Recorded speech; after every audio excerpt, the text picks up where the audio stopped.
Hey guys, tonight we're stepping into the fluorescent-lit corridors of corporate America, where brand strategies are born and marketing disasters are made. Drop your city and local time in the comments. It's always fascinating to see who's joining us from around the world. Now dim the lights, maybe light a candle for that gentle glow, and let's walk together into the chaotic rhythm of how one jean campaign turned into a cultural earthquake. Congratulations, you've just woken up in a boardroom in 2024. The coffee smells like desperation mixed with oat milk. Your presentation deck is loaded with Gen Z insights that nobody really understands, and you're about to witness one of the most spectacular marketing misfires in recent retail history. Welcome to American Eagle's Great Jeans campaign, where the only thing greater than their jeans was their ability to accidentally ignite the internet. You're sitting at a mahogany conference table that's seen more bad decisions than a reality TV show. The air conditioning hums like a dying refrigerator, and someone's leftover quinoa salad from yesterday is slowly decomposing in the break room fridge. Around you, marketing executives in their perfectly distressed denim are nodding enthusiastically at PowerPoint slides that will soon become digital archaeological evidence of corporate tone deafness. The campaign seemed simple enough on paper. Hire Sydney Sweeney, the internet's current obsession to model American Eagle jeans. The tagline, great jeans, get it? Jeans that sound like jeans? It's the kind of wordplay that makes marketing executives feel like they've just reinvented the wheel. You can practically hear the self-congratulatory back-patting echoing through the office corridors like a very expensive game of patty cake. But here's where your stomach starts to drop faster than American Eagle's stock price would in about 3 weeks. The campaign wasn't just about denim. It was about genetics, beauty standards, and the kind of messaging that would make a crisis management team weep into their emergency coffee stash. Sydney Sweeney, already under intense scrutiny for everything from her acting choices to her social media presence, was about to become the face of a campaign that would turn jeans into a 4-letter word. The photographs were stunning, no doubt about it. Sweeney posed in perfectly fitted denim, her blonde hair catching studio lighting like spun gold, her smile radiating the kind of confidence that makes people either love her or hate her, sometimes both simultaneously. The jeans hugged her curves in ways that would make geometry teachers reconsider their career choices. Everything looked professionally polished, demographically targeted, and ready to dominate Instagram feeds across America. But then someone in the room, probably someone who still thinks TikTok is a clock, sound, decided to lean into the jeans angle. Hard. The campaign copy started talking about natural beauty, genetic perfection, and born to wear these jeans. It was like watching someone step on a landmine while doing interpretive dance. The messaging walked straight into territory that most brands spend millions to avoid. The implication that beauty, worthiness, and jean-wearing ability were somehow encoded in your DNA. You watch as the final campaign materials get approved with the efficiency of a rubber stamp factory. Nobody questions whether comparing genes to genetics might be problematic. Nobody wonders if Sydney Sweeney, already a lightning rod for discussions about conventional beauty standards, might not be the ideal spokesperson for a campaign about genetic superiority. The room is filled with the kind of confidence that comes right before everything explodes. The campaign launches on a Tuesday. By Wednesday morning, social media is on fire. Not the good kind of fire that brands pay influencer agencies to create, but the bad kind that makes lawyers cancel their vacation plans. The hashtag #GreatJeans is trending, but not in the way anyone in that boardroom had imagined. Instead of celebration, there's outrage. Instead of sales, there's scandal. Critics are calling the campaign everything from genetically tone deaf to eugenics-adjacent marketing. Fashion bloggers who usually spend their time debating whether skinny jeans are coming back are suddenly writing dissertations about genetic determinism and beauty standards. The comment sections look like philosophy classes taught by very angry professors who've had too much caffeine and not enough sleep. The irony is thick enough to cut with a denim scissors. A campaign meant to celebrate natural beauty has somehow managed to imply that only certain jeans deserve great jeans. American Eagle, a brand built on accessibility and inclusivity, has accidentally positioned itself as the clothing equivalent of a genetic lottery. The backlash isn't just coming from the usual suspects. It's coming from customers, employees, and even other brands who are quietly grateful they didn't think of this campaign first. Continue to Section 1.2. Section 1.2, the social media wildfire. You refresh your Twitter feed, and it's like watching a digital wildfire spread in real time. The notifications are pinging faster than a microwave at a college dorm party. Great Jeans is trending worldwide, but every tweet feels like a tiny digital dagger aimed directly at American Eagle's corporate heart. The social media managers are probably sitting in their ergonomic chairs, stress-eating granola bars and wondering if their resumes are up to date. The first wave of criticism comes from the predictable corners, body positivity advocates, fashion critics, and people who seem to have PhDs in being offended by everything. But then something interesting happens. The criticism starts getting smarter, more nuanced, more genuinely concerned. These aren't just angry tweets from people having bad hair days. These are thoughtful critiques from customers who genuinely love the brand and feel betrayed by this tone-deaf stumble. One viral TikTok shows a young woman trying on American Eagle jeans while sarcastically commenting, "Well, I guess my jeans aren't great enough for these jeans." It gets 2.3 million views in 18 hours. Another shows a group of friends of different body types modelling the same jeans with the caption, "Apparently we all have defective jeans." The creativity is as impressive as it is damaging. People are turning American Eagle's own campaign against itself with the precision of a social media surgical strike. The Sydney Sweeney factor amplifies everything. Her fans, known as the Sweeney Squad, are defending her while simultaneously critiquing the campaign. They're performing mental gymnastics that would impress Olympic judges, separating their love for the actress from their horror at the messaging. Comments like, "Sydney is perfect, but this campaign is problematic," are everywhere, creating a bizarre situation where the spokesperson is being praised and protected while the brand burns in digital effigy. Meanwhile, competitors are watching this unfold with the kind of schadenfreude usually reserved for reality TV finales. Levi's social media stays conspicuously quiet, but you can practically hear their marketing team popping champagne corks. Gap posts a subtle message about jeans for everybody without mentioning American Eagle, but everyone knows exactly what they're referencing. It's corporate passive aggression at its finest, the business equivalent of saying "bless your heart" in a southern accent. The memes start flowing like water from a broken dam. Someone creates a fake American Eagle ad featuring a DNA helix wearing jeans. Another shows a gene therapy clinic with the tagline, "Get your genes ready for American Eagle." The brand has become a punchline, and the jokes are writing themselves faster than the crisis management team can draft apology statements. Employee social media accounts start going dark. American Eagle retail workers are posting cryptic messages about difficult conversations and interesting times. Some are sharing their own experiences with the brand's inclusivity efforts, creating a counter-narrative that suggests this campaign was completely out of character for a company that had previously done well with diversity messaging. The internal tension is visible from space. Celebrity responses range from supportive to savage. Some defend Sydney Sweeney while distancing themselves from the campaign concept.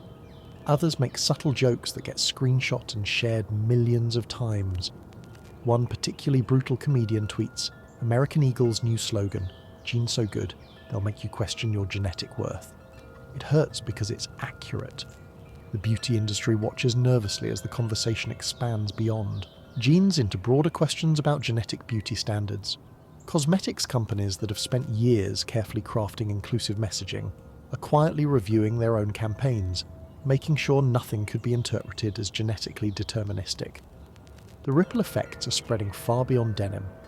What makes this particularly fascinating is how the campaign's intended audience, Gen Z, is leading the criticism.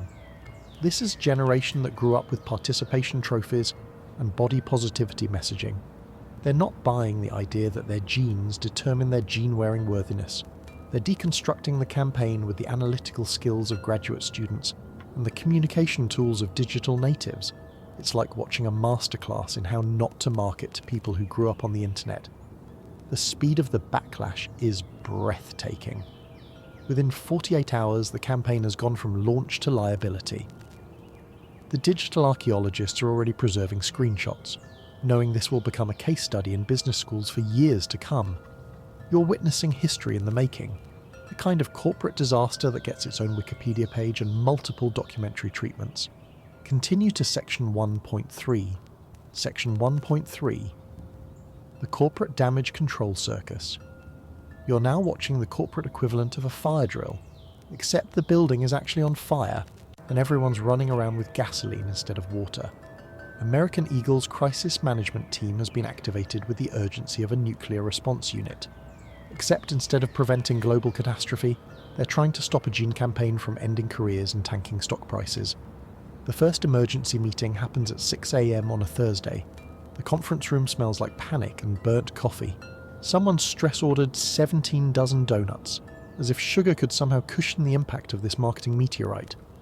The chief marketing officer sits at the head of the table, looking like someone who just discovered their teenager had borrowed the car for a joyride that ended in a shopping mall fountain. The numbers are in, and they're uglier than a fashion trend from 2003. Website traffic is down 23% in 3 days. Social media engagement is through the roof, but it's the kind of engagement that makes shareholders weep into their dividend statements. Brand sentiment scores have plummeted faster than a lead balloon wearing concrete boots. The analytics dashboard looks like a medical chart for someone having multiple organ failures simultaneously. Legal is freaking out with the intensity of people who suddenly realise they might need to update their malpractice insurance. While the campaign isn't legally actionable, it's skating dangerously close to territory that could invite discrimination lawsuits. Someone mentions the word eugenics in hushed tones, and you can practically hear collective sphincters tightening around the room. The phrase genetic superiority keeps appearing in legal briefs like a recurring nightmare that won't take the hint. The PR team is crafting apology statements with the precision of bomb disposal experts. Every word is analysed for potential secondary explosions. We apologise for any confusion gets rejected for being too weak. We hear your concerns sounds dismissive. We recognise our mistake implies they knew it was wrong when they did it. It's like trying to perform surgery with oven mitts while riding a unicycle during an earthquake. Meanwhile, Sydney Sweeney's team is in full damage control mode. Her publicist is probably stress-eating organic kale chips while fielding calls from entertainment reporters who smell blood in the water. Sweeney herself posts a carefully crafted Instagram story about body positivity and loving yourself, regardless of your genes, which is both supportive of the movement and subtly distancing herself from the campaign's implications. It's celebrity crisis management performed with the skill of a diplomatic ballet. The retail workers are bearing the brunt of customer anger. Store managers are reporting awkward conversations with customers who want to return jeans they haven't even bought yet. One viral video shows a customer asking a teenage employee to genetically test them before they try on jeans. The employee's confused expression becomes a meme within hours, representing the innocent collateral damage of corporate tone deafness. Internally, American Eagle is conducting what they euphemistically call a campaign review, but which everyone knows is actually a witch hunt disguised as a learning opportunity. Emails are being scrutinised with the intensity of the Warren Commission investigating the Kennedy assassination. Someone is definitely getting fired, and everyone is trying to make sure it's not them. The stock analysts are having a field day, and not the good kind. American Eagle's stock price is performing gymnastics that would make Olympic athletes jealous, if those gymnastics involved only falling movements and no actual skill.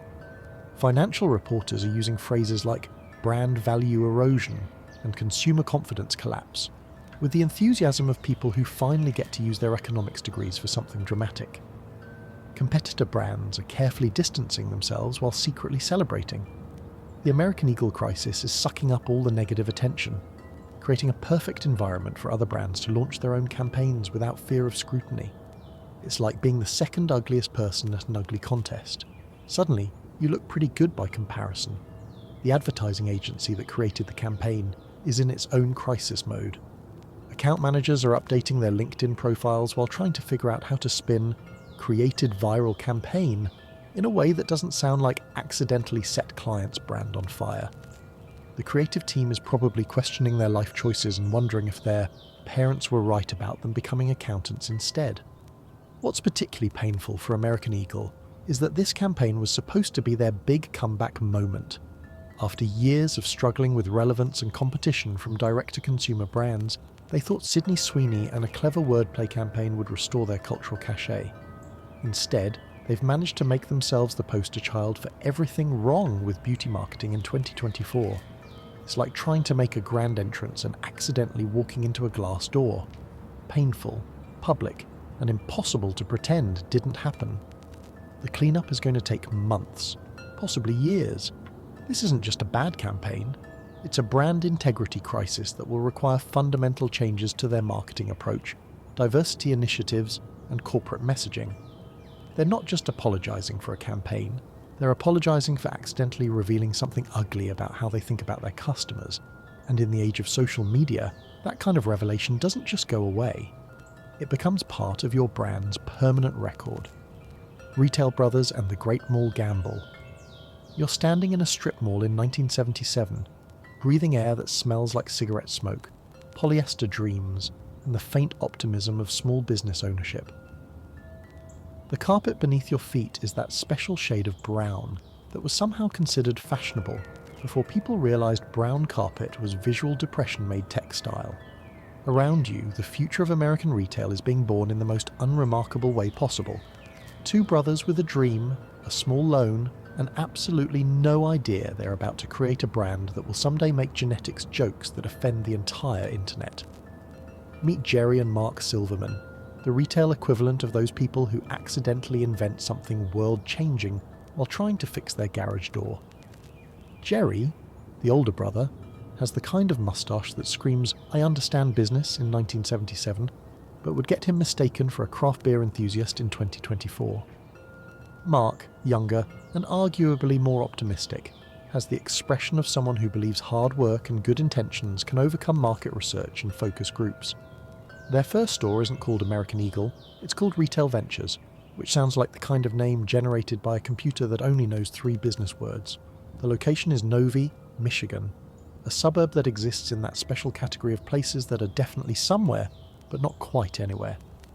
The store is small, cramped, and filled with the kind of merchandise that makes you nostalgic for an era you weren't alive to experience properly.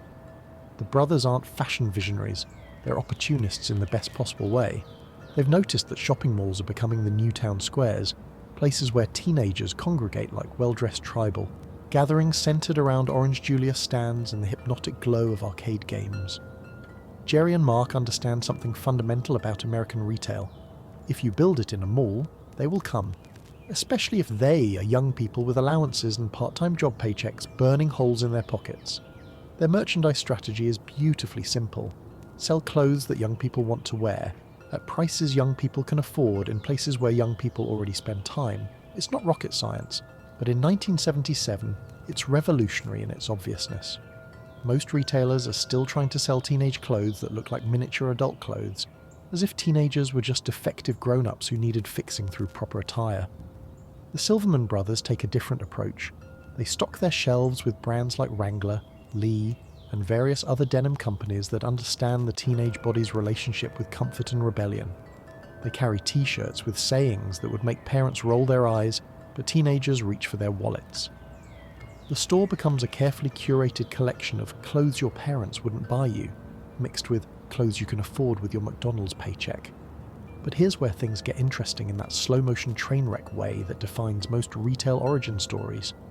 The brothers realise they need a better name than Retail Ventures, which sounds like a consulting firm run by people who wear ties to Casual Friday. They want something that captures the American spirit, the freedom of youth, the soaring possibilities of denim and cotton blend fabrics. After what was probably several brainstorming sessions fueled by coffee and the naive confidence of people who think naming a company is easy, they land on American Eagle. It's patriotic without being political, youthful without being childish, and generic enough to mean whatever customers want it to mean. The logo will be an eagle, because nothing says freedom to buy reasonably priced casual wear, like a bird of prey with excellent eyesight and powerful talons. The first American Eagle store opens quietly, without fanfare, social media campaigns or celebrity endorsements. There are no lines around the block, no fashion magazine coverage, no influencers taking selfies in the fitting rooms. It's just 2 brothers, a small staff, and a modest selection of clothes arranged on racks, with the hope that someone, anyone, will walk in and buy something. The early customers are primarily teenage boys looking for jeans that fit properly, and teenage girls looking for anything that doesn't make them look like their mothers. The store becomes a refuge for young people who are tired of shopping in the junior sections of department stores, where the clothes are either too young or too old, never quite hitting that sweet spot of age-appropriate rebellion. What the Silverman brothers don't realise is that they've stumbled onto something bigger than a clothing store. They've created a template for youth retail that will eventually dominate shopping malls across America. They're not just selling clothes, they're selling identity, belonging, and the promise that the right outfit can transform you from awkward teenager to confident young adult. It's retail therapy disguised as fashion, and it's about to become a very, very big business. Continue to Section 2.2. Section 2.2.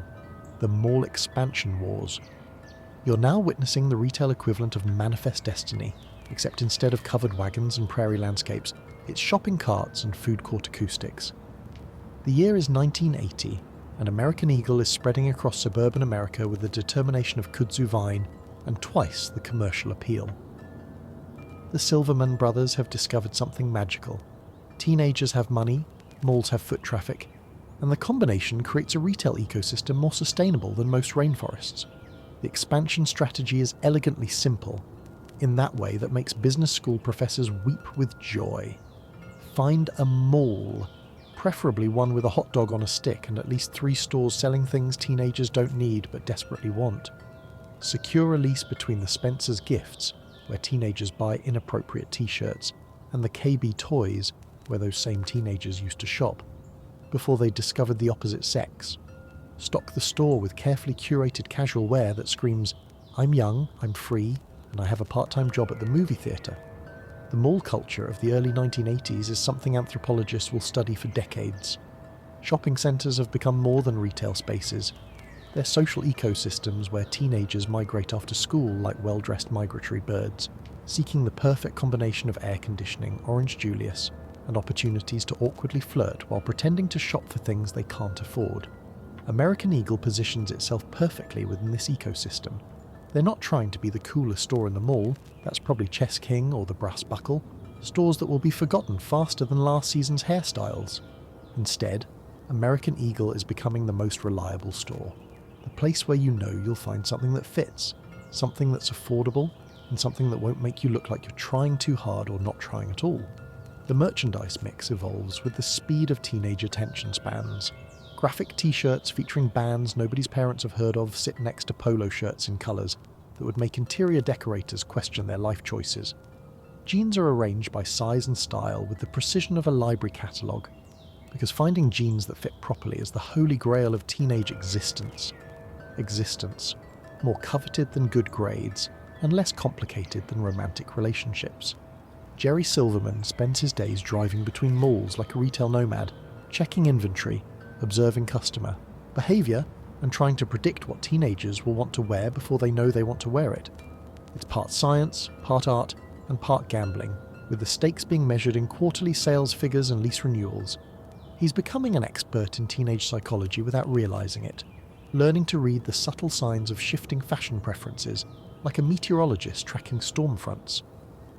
Mark handles the operational side with the enthusiasm of someone who genuinely enjoys spreadsheets and inventory management.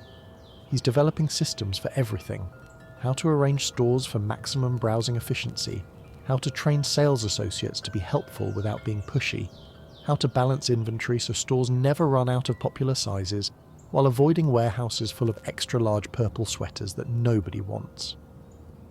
The competition is heating up like a food court during lunch rush.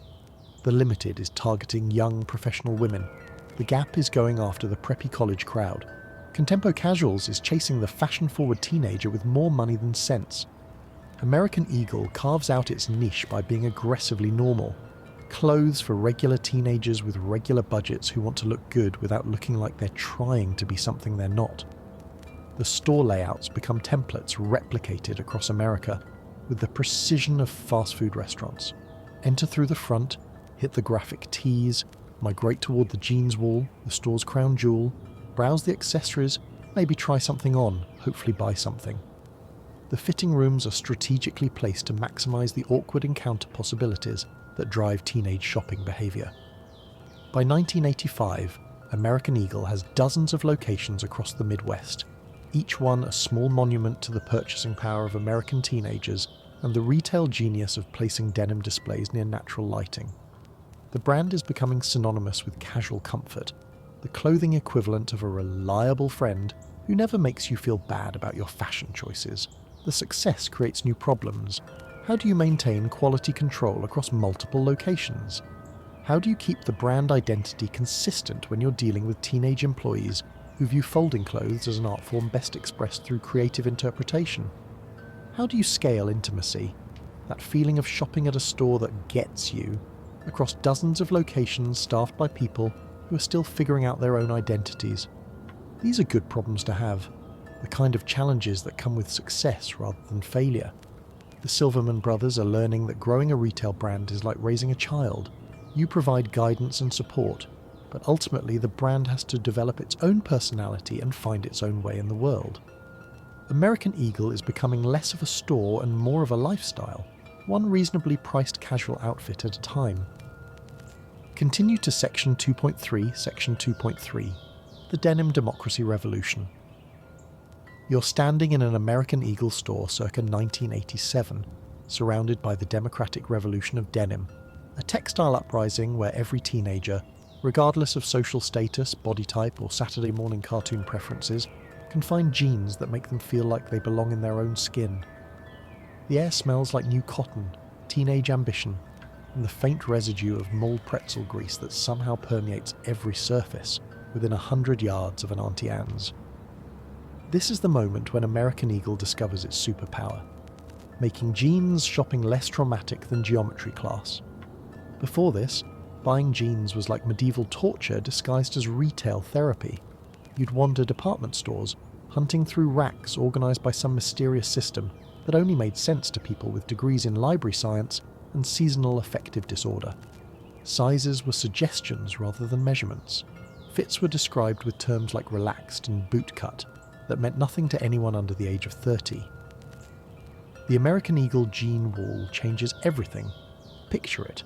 An entire wall dedicated to denim, organised with the precision of a pharmaceutical dispensary, and the visual appeal of a rainbow made from cotton and dreams. Sizes run from actual teenager size to please stop growing, you're making your mother cry size. The display is democratic in the most beautiful way. Every size gets equal representation, equal lighting, equal dignity. The fitting room experience becomes less like Russian roulette and more like a supportive therapy session hosted by people who understand that finding jeans that fit is a deeply personal journey, fraught with emotional landmines. Sales associates, mostly teenagers themselves, learn to read the subtle signs of jean shopping trauma. The defeated sigh, the frustrated forehead smack, the 1,000-yard stare of someone who's tried on 14 pairs and is contemplating a future exclusively devoted to sweatpants. Jerry Silverman realizes they're not just selling denim, they're selling confidence disguised as casual wear. The right pair of jeans can transform an awkward teenager into someone who walks differently, talks differently, and approaches the cafeteria line with the swagger of someone who knows their pants fit properly. It's magical in the way that only perfectly fitting clothes can be, invisible until it's missing, transformative when it's present. The jean selection process becomes a ritual. Teenagers arrive with the determination of archaeologists seeking ancient treasures. They sort through options with the methodical precision of scientists conducting experiments where the hypothesis is, these jeans will make me look like the person I think I am inside. The variables are endless. Stonewash versus raw denim, straight leg versus tapered, high-waisted versus low-riding. Each choice carries weight, significance, the potential for social success or devastating fashion. Failure point. American Eagle's genius lies in their understanding that teenagers want options without being overwhelmed, guidance without being patronised, and prices that won't require selling plasma or taking out small loans. They create a jean shopping experience that feels like browsing rather than hunting, like choosing rather than settling, like investing in yourself rather than just buying pants. The denim democracy extends beyond the store walls. American Eagle jeans become a common language spoken by teenagers across economic and social boundaries. The girl who babysits after school can wear the same brand as the girl whose parents drive her to school, in cars that cost more than most people's houses. The boy who works weekends at the grocery store can achieve the same casual cool as the boy whose allowance exceeds minimum wage workers' paychecks. This democratization creates something unprecedented in teenage fashion. Clothes that don't scream about your parents' income level. American Eagle jeans become the great equalizer, the clothing equivalent of public education, accessible to everyone and effective at creating a shared cultural experience. You can't necessarily tell who shops at American Eagle and who shops at more expensive stores, which is precisely the point. The ripple effects extend into high school social dynamics. Fashion-based hierarchies begin to flatten slightly when everyone has access to jeans that fit well and look good. The pressure to wear status symbol clothing decreases when non-status clothing looks just as good and fits just as well. It's not revolutionary. Teenagers will always find ways to create social categories and hierarchies, but it's evolutionary, a small step toward clothing democracy. The success creates its own problems. How do you maintain the personal touch of jean shopping when you're serving thousands of customers across dozens of stores? How do you train sales associates to provide helpful guidance without pushy sales tactics? How do you keep the jean wall organized when teenagers approach denim displays with the organizational skills of sugar-fueled toddlers? American Eagle develops systems that would make efficiency experts weep with joy. Sales associates learn to fold jeans with origami precision. Inventory management becomes a carefully choreographed dance of sizes, styles, and seasonal preferences. The jean wall becomes a living entity that requires constant care, attention, and the kind of organizational obsession usually reserved for people who alphabetize their spice racks and color coordinate their sock drawers.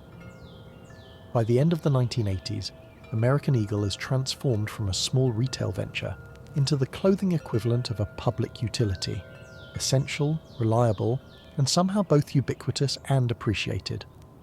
They've proven that democratic retail isn't just good business, it's good for democracy, creating shared experiences and common ground in a culture increasingly divided by economic inequality and social stratification. You're watching American Eagle in 1991 attempt the retail equivalent of teenage identity crisis, desperately trying to shed their comfortable mall store skin and transform into something sophisticated, upscale, and completely antithetical to everything that made them successful. The boardroom smells like expensive coffee and poor decisions, with a faint undertone of panic sweat from executives who've convinced themselves that their perfectly functioning business model needs radical surgery performed by consultants who've never actually worked retail. The crisis starts innocently enough, the way most corporate disasters do. Someone, probably a recently hired MBA, with strong opinions and weak understanding of actual customer behavior, points out that American Eagle's target demographic is aging up. The teenagers who discovered the brand in the early 1980s are now adults with real jobs, real money, and presumably more sophisticated taste in casual wear. Logic suggests the brand should evolve with them, growing up alongside their core customers like a retail coming-of-age story. This reasoning sounds perfectly sensible in conference rooms where people wear suits to discuss selling jeans to people who definitely don't wear suits. The executives nod sagely, as if someone has just explained quantum physics in terms they can finally understand. Market research is commissioned. Focus groups are assembled. Consultants are hired with the enthusiasm of people who believe external expertise can solve internal identity confusion. The transformation begins with merchandise that would make the original American Eagle customers feel like they'd walked into their parents' closet by mistake. Out go the graphic t-shirts with band names and ironic slogans. In come polo shirts in colours that require specific lighting to look remotely appealing. The jeans wall, once a democratic showcase of denim democracy, becomes cluttered with premium options that cost more than most teenagers' weekly allowances and fit like they were designed by people who've never actually worn jeans. The store aesthetic changes with the subtlety of a home renovation show hosted by people who think rustic charm means expensive things made to look old on purpose. The casual, approachable vibe gets replaced with something that feels like a country club gift shop that accidentally started selling street clothes. Employees are retrained to use phrases like elevated casual and sophisticated basics, terms that sound like they were created by a committee of people who've never actually had a casual conversation. Prices increase with the inevitability of gravity and twice the impact. The teenagers who could once afford to buy multiple items per visit now find themselves calculating whether they can afford a single t-shirt without skipping lunch for a week. Parents who, used to view American Eagle as a reasonable compromise between their children's fashion desires and their family budgets suddenly discover that shopping there requires the kind of financial planning usually reserved for major appliances and family vacations. The marketing attempts to explain this transformation with the kind of corporate speak that makes normal people feel like they're being slowly suffocated by buzzwords. Campaigns focus on quality, craftsmanship, and timeless style, concepts that sound impressive but mean nothing to teenagers who want clothes that look good, fit well, and don't cost more than their car insurance payments. The customer confusion is palpable and painful to witness. Long-time American Eagle shoppers wander the stores with the expression of people who've returned to their childhood home to find it's been converted into a meditation retreat, run by people who take themselves very seriously. They touch merchandise with the tentative curiosity of museum visitors, afraid to check price tags and equally afraid not to. New customers, presumably the sophisticated adults the brand is trying to attract, remain mysteriously absent. They're shopping at actual upscale stores, places with established reputations for quality and service, brands that didn't recently pivot from selling teenage jeans to selling adult aspirations. The positioning is awkward, like watching someone try to transform from class clown to valedictorian overnight. Admirable in theory, unconvincing in execution. Sales associates, mostly teenagers and college students themselves, struggle to sell merchandise they can't afford to buy and don't particularly want to wear. Training sessions become exercises in cognitive dissonance as young employees learn to enthusiastically promote clothes that reflect lifestyles they don't live and price points they can't reach. The enthusiasm is forced, artificial, as convincing as a high school drama production of Hamlet, performed by people who are still figuring out what Hamlet is actually about. The tragedy of this transformation isn't just financial, though the numbers are definitely tragic in all the wrong ways. It's cultural. American Eagle is abandoning the very thing that made them special, their understanding of and connection to actual teenage life. They're trying to become something they're not, for customers who don't want them, while alienating the customers who did. The retail identity crisis deepens with each passing month. Sales decline with the persistence of gravity and the inevitability of teenagers choosing to shop at stores that actually understand teenage life. The brand that once stood for accessibility, authenticity, and understanding their customers' lives becomes a monument to misguided ambition and the dangers of trying to fix things that aren't broken. Continue to Section 3.2. Section 3.2. The bankruptcy gamble and near-death experience. You're witnessing the retail equivalent of a medical emergency, complete with financial vital signs flatlining and corporate executives performing CPR on a business model that's barely breathing. The year is 1992, and American Eagle is discovering what happens when you try to reinvent yourself as someone you're not, while your actual identity bleeds to death in fitting rooms across America. The boardroom now smells like desperation, mixed with the kind of panic sweat that only comes from watching quarterly reports turn into horror stories. The numbers don't lie, even when everyone wishes they would.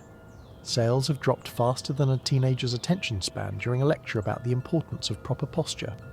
Same-store sales are down 23%, inventory is piling up like unwanted Christmas fruitcakes, and the cash flow situation has gone from concerning to start updating your resume and maybe learn some new skills just in case. Jerry and Mark Silverman stare at spreadsheets that look like they were designed by someone with a grudge against happiness and a degree in creating financial nightmares.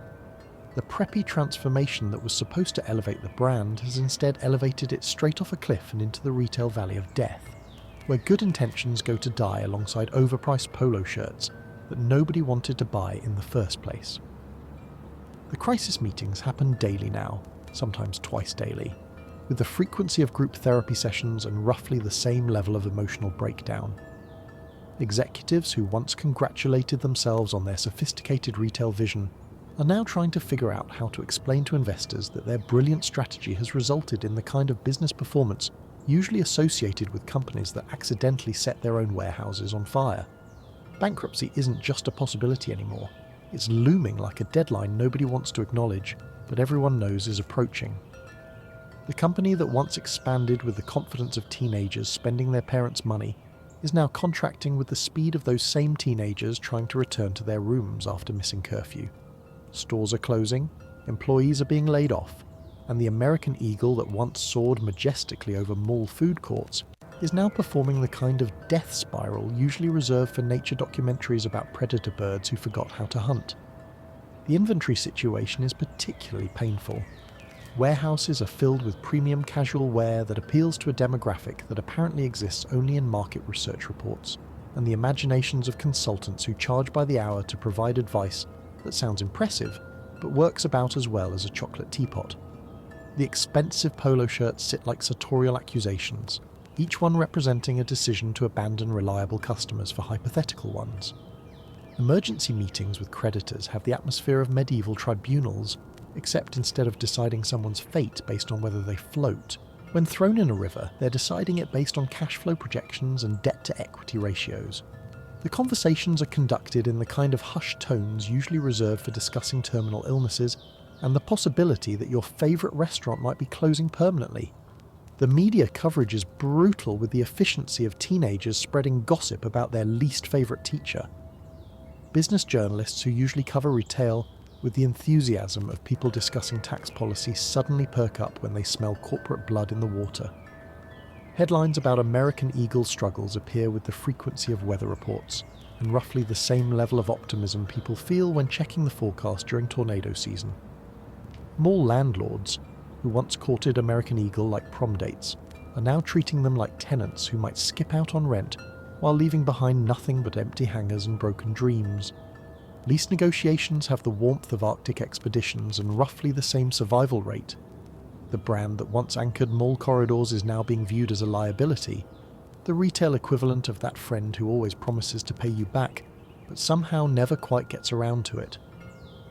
Employee morale has reached levels that would make motivational speakers consider career changes. The sales associates who once genuinely believed in the brand are now working for a company that seems determined to transform itself into something nobody recognises or particularly wants to shop at. Training sessions have become exercises in explaining why expensive casual wear is somehow better than affordable casual wear. A philosophical position that makes about as much sense as arguing that paying more for something automatically makes it superior. The irony is thick enough to cut with retail scissors. American Eagle is failing because they abandoned the very thing that made them successful. They're like a restaurant that became popular for great burgers, but decided to become a fine dining establishment serving molecular gastronomy to people who just wanted reasonably priced food that tasted good. The original customers are confused and alienated, the new customers are non-existent, and everyone involved is learning harsh lessons about the dangers of fixing things that weren't broken. The bankruptcy rumours spread through retail industry circles with the speed of mall gossip and twice the accuracy. Competitors watch with the mixed emotions of people witnessing a car accident, horrified by the destruction, but secretly grateful it's happening to someone else. Some are already eyeing American Eagle's prime mall locations like vultures circling something that's not quite dead yet, but definitely isn't getting any healthier. Continue to Section 3.3, Section 3.3, The Phoenix Rising, back to teenage basics. You're watching one of retail's most dramatic comeback stories unfold like a phoenix rising from ashes, except the phoenix is wearing well-fitting jeans and the ashes are made of overpriced polo shirts that nobody wanted. The year is 1994 and American Eagle is about to learn the most important lesson in business. Sometimes the best way forward is to remember who you were before you tried to become someone else. The rescue operation begins when the Silverman brothers make a decision that requires the kind of courage usually associated with people who jump out of perfectly good airplanes for recreation. They're going to abandon everything they've tried to become and return to everything they used to be. It's corporate humility on a scale that would make religious leaders weep with recognition. The business equivalent of admitting you are wrong about everything and starting over with the wisdom that comes from spectacularly expensive mistakes. The first step is what retail experts politely call inventory liquidation, and what everyone else calls getting rid of all the expensive stuff nobody wanted to buy anyway. The premium casual wear gets marked down with the enthusiasm of people trying to empty their garage before moving to a smaller apartment. Polo shirts that once cost more than teenage weekly allowances are suddenly priced like they're trying to escape from the store and find homes with people who might actually wear them. The story design happens with the speed and efficiency of teenagers cleaning their rooms when they find out their crush is coming over unexpectedly. Out goes the country club aesthetic that made shopping feel like applying for membership to an organisation you weren't sure you wanted to join. In comes the casual, approachable vibe that once made American Eagle feel like shopping at your coolest friend's house, if your coolest friend had excellent taste in jeans and unlimited inventory. The jean wall makes its triumphant return like a beloved character coming back in a movie sequel. Except this time, it's bigger, better organised, and filled with denim options that actual teenagers can actually afford with money they actually have. The democratic principles that once made American Eagle special are restored with the reverence of people reinstating civil rights after a period of temporary insanity. New merchandise buyers are hired with instructions that sound like something from a retail recovery program. Focus on what customers want, not what you think they should want. Price things so teenagers can afford them without choosing between clothes and eating. Remember that comfort and style aren't mutually exclusive concepts. It's revolutionary advice that's also completely obvious, the kind of wisdom that only sounds profound after you've ignored it for several years and nearly destroyed your business. The marketing transformation is equally dramatic. Gone are the campaigns featuring models who look like they're auditioning for country club memberships and lifestyle magazines that nobody under 30 reads. The new campaigns feature actual teenagers, wearing actual American Eagle clothes in actual teenager situations, hanging out at malls, going to movies, sitting in food courts, engaging in the kind of low-key social activities that constitute real teenage life rather than aspirational teenage fantasies. Sales associate training gets completely overhauled with the intensity of people reprogramming a computer that's been giving wrong answers for years. Employees learn to help customers find clothes that fit, rather than pushing merchandise that maximizes profit margins. The focus shifts from selling expensive items to selling appropriate items, from revenue per transaction to customer satisfaction and repeat visits. The customer response is immediate and overwhelming. Teenagers who had wandered away from American Eagle like disappointed children, returning to a playground that had been ruined by adults, with good intentions suddenly rediscover their favourite store. The fitting rooms fill up again with the sounds of successful jean shopping, zippers that close easily, waistbands that sit comfortably, and the satisfied sighs of people who found clothes that make them look like better versions of themselves. Parents rediscover American Eagle as a reasonable compromise between their children's fashion desires and their family budgets. The brand becomes, once again, a place where back-to-school shopping doesn't require taking out loans or selling major organs. Family shopping trips to American Eagle regain their former character. Parents who don't hate spending the money, teenagers who don't hate the clothes they're buying, and sales associates who don't hate their jobs. The financial recovery happens with the speed of teenagers spreading news about snow days. Same-store sales increase month over month with the consistency of gravity and twice the celebration. Inventory turns over with the efficiency of popular library books. The cash flow situation improves from start polishing your resume to maybe we should expand again in less than 18 months. Mall landlords who had been treating American Eagle like unreliable tenants suddenly remember why they wanted them as anchor stores in the first place. Lease renewal conversations shift from desperate negotiations to routine business discussions.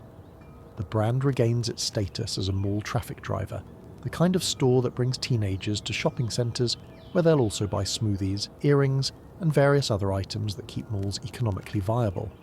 The comeback story spreads through retail industry circles with the speed of good gossip and the staying power of genuinely useful information. Business schools start teaching case studies about American Eagle's crisis and recovery, using it as an example of how companies can lose their way by abandoning core customers. Chapter 4. The 2000s. Teenage Revolution section. 4.1. The Mall Culture Renaissance and Brand Resurrection. You're standing in a suburban mall circa 2001, breathing air that smells like cinnamon pretzels, teen rebellion, and the faint electronic hum of early broadband optimism. The lights overhead buzz with fluorescent authority, casting that particular shade of retail lighting that makes everyone look slightly jaundiced, but somehow still photogenic. Around you, the greatest demographic shift in American retail history is unfolding like a slow-motion explosion of allowance money and parental credit cards. American Eagle has clawed its way back from the retail graveyard, and you're witnessing their phoenix moment. After nearly destroying themselves trying to become something they weren't, they've remembered who they used to be, the clothing equivalent of that friend who always knows the right thing to wear without trying too hard. The stores now pulse with a carefully orchestrated energy that feels spontaneous but is actually the result of millions of dollars in market research and psychological manipulation disguised as customer service. The merchandise has returned to its democratic roots, but with a twist that would make political strategists weep with envy. Every piece of clothing is designed to make teenagers feel like they're expressing their individuality while wearing exactly what thousands of other teenagers are wearing. It's mass customization before anyone knew what to call it, the retail equivalent of letting everyone think they discovered the same secret independently. The fitting rooms are buzzing with the sounds of teenage decision-making, zippers being tested, fabric being stretched, and the whispered consultations that determine social hierarchies more effectively than any standardized test. You watch a group of girls emerge from adjoining rooms wearing nearly identical outfits, each convinced she's found something unique and personally meaningful. It's beautiful in its efficiency, like watching a well-choreographed dance where everyone thinks they're improvising. The jean wall has evolved into something approaching art installation status. Organised with the precision of a military operation and the aesthetic appeal of a rainbow made from cotton and dreams, it offers options for every body type, budget, and level of parental supervision. The sales associates move through the displays like curatorial assistants in a museum dedicated to teenage self-expression, folding and refolding with the kind of obsessive attention to detail usually reserved for religious ceremonies. What's particularly genius about this resurrection is how American Eagle has positioned itself as the anti-fashion brand. While other retailers are chasing trends with the desperation of people trying to catch a bus that's already pulling away from the stop, American Eagle is committed to being reliably trendy without being aggressively fashionable. They're selling the clothing equivalent of comfort food, familiar, satisfying, and somehow always appropriate. The marketing has shifted from trying to convince teenagers they need to be sophisticated to acknowledging that teenagers are already sophisticated, just in ways that adults don't understand. The campaigns feature real teenagers doing real teenage things, hanging out, laughing, wearing clothes that fit properly, and looking like the kind of people you'd actually want to spend time with rather than the kind of people who make you feel inadequate about your life choices. The brand has also figured out something crucial about teenage psychology: the importance of belonging without conforming. American Eagle clothes allow teenagers to fit in with their peer groups while maintaining the illusion that they're making independent fashion choices. It's the sartorial equivalent of a social safety net, providing security without sacrificing identity. The store layouts have been redesigned to encourage browsing rather than shopping, creating spaces where teenagers can hang out, try things on, and engage in the kind of low-pressure social interaction that builds brand loyalty more effectively than any advertising campaign. The lighting is flattering, the music is current but not overwhelming, and the overall atmosphere suggests that shopping here is less about commerce and more about community building. The turnaround is remarkable in its completeness. Same-store sales are climbing steadily, inventory is turning over with Swiss watch precision, and customer satisfaction scores are reaching levels that make other retailers question their life choices. American Eagle has rediscovered its superpower, understanding that teenagers don't want to be treated like small adults or large children, but like teenagers, with all the complexity, contradiction, and purchasing power that entails. The ripple effects extend beyond the company itself. Other retailers are studying American Eagle's comeback with the intensity of scholars analysing ancient texts, trying to decode the formula that transformed near-bankruptcy into retail dominance. The lesson seems to be deceptively simple. Know who you are, understand who your customers are, and never ever try to be something you're not. Just because a consultant told you it would be more profitable. Continue to Section 4.2. Section 4.2, the social media genesis and digital teen democracy. You're witnessing the birth of something that will fundamentally change retail forever, though nobody in 2005 quite understands what they're seeing. In basement bedrooms and college dorms across America, teenagers are creating profiles on a little-known website called MySpace, customizing their pages with glittery graphics and embedded music that starts playing the moment anyone visits. American Eagle is about to discover that the internet isn't just a place to sell things, it's where their customers actually live. The digital revolution hits American Eagle like a caffeinated inspiration. While other retailers are still trying to figure out if this World Wide Web thing is a fad or the future, American Eagle's marketing team recognizes something profound. Teenagers have created their own parallel universe online, and it's more influential than any mall, more powerful than any advertising campaign, and more authentic than any focus group. The early attempts at digital marketing are charmingly primitive by today's standards. American Eagle's first social media efforts look like someone's older sibling trying to fit in at a high school party, well-intentioned but obviously out of place.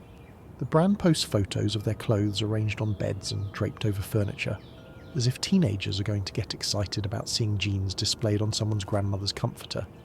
The engagement numbers are about as impressive as a school cafeteria's attempts at fine dining. But something interesting happens when they start listening instead of talking. The user-generated content begins flowing in like water through a broken dam. Teenagers start posting photos of themselves wearing American Eagle clothes, not because they're being paid or prompted, but because they genuinely want to show off their outfits.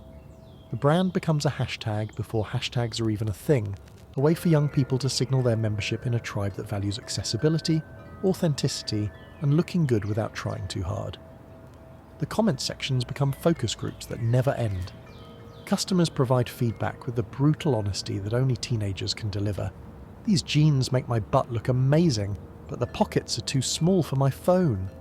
Love the colour, but why is the medium so huge and the small so tiny? Can you make this in more colours because I want to live in this hoodie? It's market research that would cost millions if conducted by traditional means, delivered for free by customers who are genuinely invested in the brand's success. American Eagle starts responding to individual comments with the kind of personalised attention usually reserved for VIP customers. The social media managers become the digital equivalent of that cool sales associate who remembers your name and knows exactly what styles you like. The conversations feel less like corporate communications and more like friends helping friends make better fashion choices. The photo sharing revolution accelerates everything. When teenagers start posting outfit photos tagged with brand names, American Eagle realizes they've stumbled into something unprecedented. Their customers have become their marketing department. Every selfie is a testimonial. Every group photo is a case study in how the clothes actually look and fit on real teenagers rather than impossibly tall and thin professional models. The brand starts creating content specifically designed to be shared. Instead of traditional advertising campaigns that talk at teenagers, they develop content that teenagers want to participate in. Photo contests, style challenges, and user-generated lookbooks turn shopping into a collaborative creative process. The customers aren't just buying clothes, they're helping to define what the brand represents. The data flowing in from social media interactions becomes more valuable than any traditional market research. American Eagle can see in real time which colours are trending, which fits are most popular, and which styles are being rejected before they even hit the sales floor. The feedback loop between customer desire and product development shrinks from months to weeks to days. The democratic nature of social media perfectly aligns with American Eagle's brand philosophy. The platform rewards authenticity over perfection, personality over polish, and relatability over aspiration. Teenagers who would never appear in traditional advertising campaigns become brand ambassadors simply by posting photos of themselves looking happy and comfortable in their American Eagle clothes. The comment threads become communities. Customers start helping each other with sizing questions, styling advice, and fit recommendations. The brand's social media pages transform into collaborative styling sessions where teenagers from different parts of the country share tips and tricks for making the most of their purchases. It's customer service meets social networking, meets group therapy, all wrapped up in discussions about whether bootcut or skinny jeans are more flattering. American Eagle realizes they're not just selling clothes anymore, they're facilitating relationships. The shared experience of wearing the brand creates connections between strangers who might never meet in person, but who recognize each other as members of the same tribe. The clothes become a common language, a way for young people to identify others who share their values and aesthetic preferences. Continue to Section 4.3. Section 4.3, the fast fashion acceleration and supply chain revolution, You're standing in an American Eagle design meeting in 2007, watching executives stare at spreadsheets that look like they were created by people who've discovered the retail equivalent of time travel. The numbers are mind-bending. From initial design concept to clothes hanging on racks, the industry standard used to be 6 to 9 months. American Eagle has compressed that timeline to 6 weeks, and they're still accelerating. Welcome to the fast fashion revolution, where speed isn't just an advantage, it's the entire business model. The traditional retail calendar has been torn up and scattered like confetti at a very expensive party. Gone are the days of spring-summer and fall-winter collections that moved with the stately pace of academic semesters. In their place is a constantly rotating stream of new merchandise that flows through stores with the frequency of a streaming service releasing new episodes. Customers no longer wait for seasons to change. They expect their favourite stores to surprise them with something new every time they visit. The design process has been completely reimagined. Instead of designers working in isolation, creating collections months in advance based on predictions about what teenagers might want to wear in the distant future, American Eagle's design team operates more like a newsroom responding to breaking stories.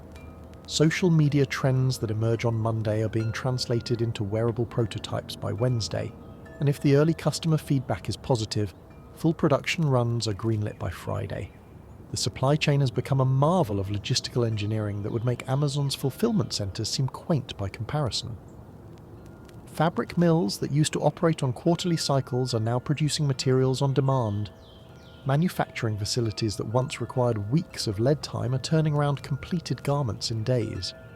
The entire global network of suppliers, manufacturers and distributors has been retooled to support a business model that treats fashion trends like perishable goods that must be delivered while they're still fresh. Quality control has evolved to match the accelerated pace. Instead of extensive testing phases that could delay product launches, American Eagle has developed rapid assessment protocols that can evaluate durability, fit and aesthetic appeal in compressed timeframes. It's quality assurance at the speed of light, with feedback loops that allow for real-time adjustments based on customer responses to early releases. The inventory management system has become a sophisticated prediction engine. Using data from social media engagement, website browsing patterns, and in-store sales, American Eagle can forecast demand for specific items with accuracy that borders on telepathic. The algorithm knows which colours will trend before customers do, which styles will become must-haves, and which items will need to be marked down before they even arrive in stores. The environmental implications are staggering, though nobody's talking about them yet. The accelerated production cycles require massive increases in raw material consumption, energy usage, and transportation. The carbon footprint of delivering constantly refreshed inventory to hundreds of stores across the country is growing exponentially, but in 2007, sustainability is still a niche concern rather than a mainstream business consideration. The customer psychology shifts dramatically in response to the faster pace. Teenagers who once saved money to buy specific items they've been coveting for months now operate under a scarcity mindset that assumes anything they want will disappear if they don't buy it immediately. The fear of missing out becomes a powerful sales tool, transforming casual browsers into urgent purchasers who can't risk losing their favourite pieces to other customers. Store employees become experts in inventory turnover, trained to help customers understand that the jeans they're trying on might not be there next week, but that something equally appealing will probably replace them. The sales process shifts from convincing customers they need specific items to helping them understand that they need to act quickly when they find something they love. The competition scrambles to keep up with the new pace. Retailers who built their entire business models around seasonal buying trips and long-term planning suddenly find themselves competing against a brand that can respond to trends before competitors even recognize they exist. The fast fashion model becomes the new standard, forcing entire industries to accelerate their operations or risk becoming irrelevant. The psychological addiction to newness becomes part of American Eagle's brand identity. Customers develop shopping habits based on the expectation of constant novelty, visiting stores not because they need specific items, but because they want to see what's new. The browsing experience becomes entertainment, and the purchase decision becomes secondary to the thrill of discovery. The financial implications are profound. The fast fashion model requires significantly more working capital, to maintain inventory levels, but it also generates higher turnover rates and more frequent customer visits. The risk of being stuck with unsold merchandise decreases because of the shortened sales cycles, but the pressure to constantly produce new content increases operational complexity exponentially. By the end of the decade, American Eagle has fundamentally changed what it means to be a clothing retailer. They're no longer just selling garments, they're selling access to a constantly evolving stream of fashion possibilities. The brand has become a subscription service disguised as a traditional store, offering customers regular doses of newness and relevance in exchange for their continued loyalty and frequent visits. Chapter 5. The 2010s. Digital Transformation Section. 5.1. The Instagram Revolution and Influencer Economy Birth. You're scrolling through Instagram in 2012, watching the birth of an entirely new economic ecosystem that nobody quite understands yet. The app has been around for 2 years, but something fundamental is shifting. Teenagers are no longer just posting photos of their lunch and their pets. They're posting carefully curated outfit shots, and brands are starting to notice. American Eagle is about to discover that their customers have become their own media companies, complete with audiences, engagement metrics, and the power to make or break product launches with a single post. The transformation happens with the speed of a viral video. One day, teenagers are posting random photos with basic filters, and the next day, they're creating content that rivals professional advertising campaigns. The aesthetic evolution is stunning. Bedroom mirror selfies become elaborate photo shoots, and casual outfit posts become carefully staged lifestyle content. American Eagle watches this unfold with the fascination of anthropologists discovering a new civilization, except this civilization has purchasing power and brand loyalty that traditional advertising could never achieve. The influencer economy emerges from the primordial soup of social media like some beautiful, terrifying new life form. Teenagers with a few thousand followers start receiving packages from brands, and suddenly everyone realizes that popularity can be monetized in ways that make traditional celebrity endorsements seem quaint. American Eagle begins identifying micro-influencers before anyone knows what to call them. Teenagers whose outfit posts generate hundreds of comments and whose followers genuinely trust their fashion opinions. The authenticity paradox becomes apparent almost immediately. The most effective influencers are those who seem the most genuine, but the process of monetizing authenticity inevitably compromises it. American Eagle navigates this carefully, partnering with influencers who actually wear their clothes regularly, rather than those who simply have the largest followings. The brand understands that their target demographic can spot insincerity from miles away, and that a single fake-seeming sponsored post can destroy years of carefully built trust. The user-generated content explosion changes everything about how American Eagle approaches marketing. Why spend millions on professional photo shoots when your customers are creating better content for free? The brand starts featuring customer photos in their official marketing campaigns, turning everyday teenagers into models and transforming shopping into a potential pathway to social media fame. Every purchase becomes a lottery ticket for viral success. The hashtag strategy evolves into something approaching fine art. American Eagle becomes a gathering point for outfit inspiration, styling tips, and customer reviews that are more trustworthy than anything the company could produce internally. The brand starts tracking hashtag performance with the obsessiveness usually reserved for stock prices, adjusting inventory and marketing strategies based on which posts generate the most engagement. The comment sections become focus groups that never close. Under every outfit post, followers provide detailed feedback about fit, styling, and desirability that would cost hundreds of thousands of dollars to obtain through traditional market research. American Eagle's social media team learns to read these comments like tea leaves, identifying trends and preferences that haven't yet shown up in sales data. The faux fear of missing out, marketing becomes psychological warfare disguised as social media engagement. Limited edition drops are announced on Instagram with the same urgency as breaking news alerts.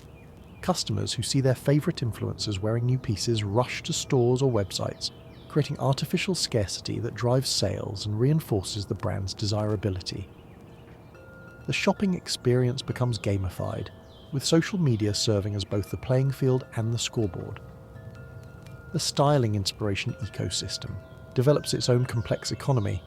Influencers post outfit formulas that their followers can recreate using American Eagle pieces, creating a democratic approach to fashion that makes high-end style accessible to teenagers with mall budgets. The brand's clothes become components in an endless remix culture where creativity matters more than price points. The seasonal campaign cycles accelerate to match social media attention spans.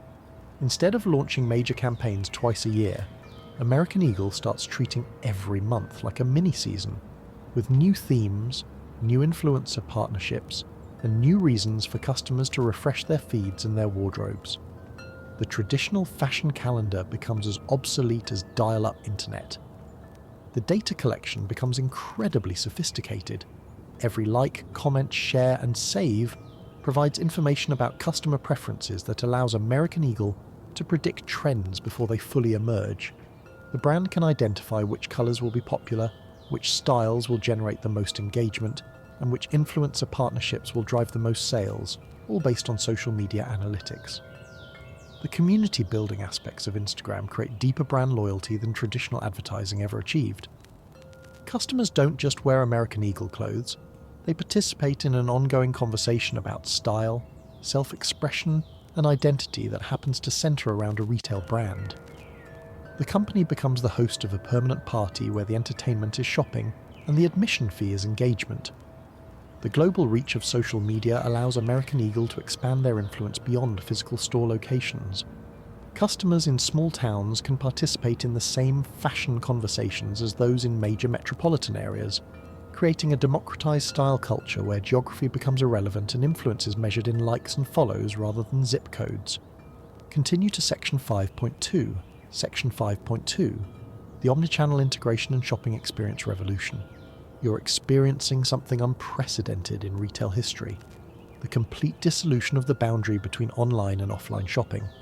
It's 2015, and you're standing in an American Eagle store while simultaneously browsing their website on your phone, checking Instagram for styling inspiration, and texting photos of potential purchases to friends for approval.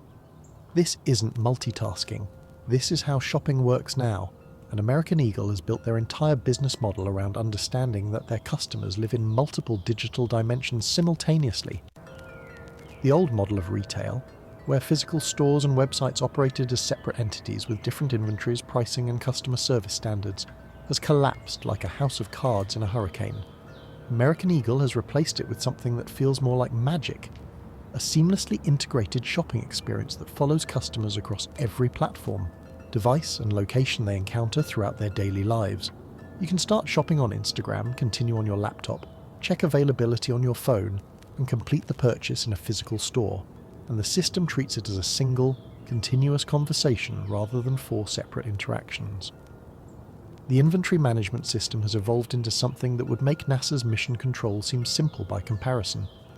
Every item in every store is connected to every other item in every other location, creating a real-time network of availability that updates constantly based on customer behavior patterns. When you're looking at jeans online, the system already knows which stores near you have your size in stock, which locations have similar styles if your first choice is unavailable, and which items other customers with your purchase history have bought together.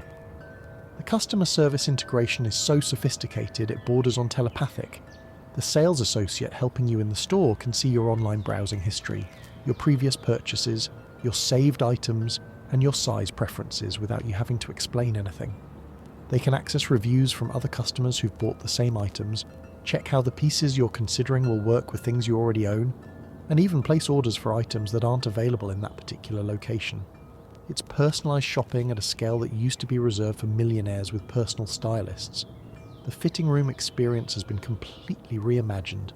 Instead of isolated spaces where you struggle with zippers and wonder if you're making good decisions, American Eagle's fitting rooms have become connected consultation spaces. You can scan items to see them in different colours, request different sizes without leaving the room, and share photos with friends who can provide real-time feedback on your choices. The mirror isn't just reflective glass, it's a portal to unlimited styling possibilities. The mobile app becomes the remote control for your entire shopping experience. It can remember your parking spot in the mall, navigate you to specific items within stores, notify you when items from your wishlist go on sale, and even let you skip checkout lines by completing purchases on your phone. The app doesn't just facilitate shopping, it removes every friction point that has traditionally made shopping inconvenient, time-consuming, or stressful. The loyalty program evolves from punch cards and email coupons to a sophisticated relationship management system that understands your preferences better than you do. The algorithm notices that you tend to buy jeans 2 sizes larger than your tops, that you prefer earth tones in fall but bright colours in spring, and that you're more likely to make purchases on Tuesday afternoons than weekend mornings. This information isn't just used for targeted marketing, it's used to create personalised shopping experiences that feel genuinely helpful rather than commercially manipulative. The returns and exchanges process becomes completely frictionless. You can return online purchases to any store, exchange store purchases through the website, or even return items you've only tried on without ever completing a purchase. The system treats returns not as loss prevention challenges, but as opportunities to strengthen customer relationships by demonstrating that satisfaction is more important than transaction completion. The social integration reaches levels that would have seemed like science fiction just a few years earlier. You can see which of your friends have bought or liked specific items, get notifications when items they've recommended go on sale, and even coordinate group purchases with friends who live in different cities. Shopping becomes inherently collaborative, with social media serving as both inspiration and validation for purchase decisions. The personalization algorithms become so sophisticated that they can predict what you'll want before you know you want it. The website rearranges itself based on your browsing patterns, highlighting items that are statistically likely to appeal to you while downplaying products that don't match your preferences. The email newsletters you receive are unique to you, featuring products and styling suggestions tailored to your specific taste profile and purchase history. The store associates become consultants armed with technology that gives them superpowers. They can access real-time social media trends, check which items are generating the most excitement online, see which pieces are being featured by influential customers, and provide styling advice based on comprehensive data about what works and what doesn't. The in-store experience becomes more informed and helpful than shopping alone online, reversing the traditional advantages of e-commerce. The supply chain becomes completely responsive to real-time demand signals from all channels simultaneously. When an item starts trending on social media, selling quickly in certain stores, or generating high engagement online, the entire production and distribution network can pivot to meet demand before competitors even notice the trend exists. American Eagle doesn't just respond to customer preferences, they anticipate and fulfill them with precision that seems almost precognitive. Continue to Section 5.3. Section 5.3, the Body Positivity Movement and Inclusive Marketing Revolution. You're witnessing a seismic shift in how fashion brands talk to their customers, and it's happening with the force of a cultural earthquake. It's 2016, and American Eagle has just launched the Number Airy Real campaign, featuring unretouched photos of models of different shapes, sizes, ages, and abilities. The response is immediate and overwhelming. Customers are crying, sharing their own stories, and thanking the brand for finally showing them that they don't have to be perfect to be beautiful. This isn't just marketing, it's a revolution disguised as an advertising campaign. The traditional fashion industry has operated on a foundation of aspiration through exclusion. For decades, brands sold clothes by showing customers impossibly perfect people wearing them, creating an implicit message that you needed to look like the models to deserve the clothes. American Eagle's decision to abandon this approach isn't just progressive, it's commercially brilliant, because they've recognized that their customers are tired of being made to feel inadequate by the very brands asking for their money. The unretouched photography campaign starts with lingerie but spreads through the entire brand like a positive virus. Suddenly, American Eagle's campaigns feature women with stretch marks, men with different body types, teenagers with acne, and models who represent the full spectrum of human diversity, rather than the narrow slice of genetic lottery winners who typically appear in fashion advertising. The images are beautiful not despite their authenticity, but because of it. The customer response reveals just how hungry people have been for this kind of representation. The comments sections on social media explode with personal stories, gratitude, and testimonials from customers who finally see themselves reflected in the brand's marketing. Women share photos of themselves wearing American Eagle clothes with captions about self-acceptance and body confidence. The brand has accidentally created a support group disguised as a shopping experience.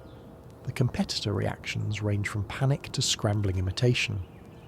Other brands realize that American Eagle has discovered something powerful and potentially industry-changing, but their attempts to copy the approach often feel forced and inauthentic.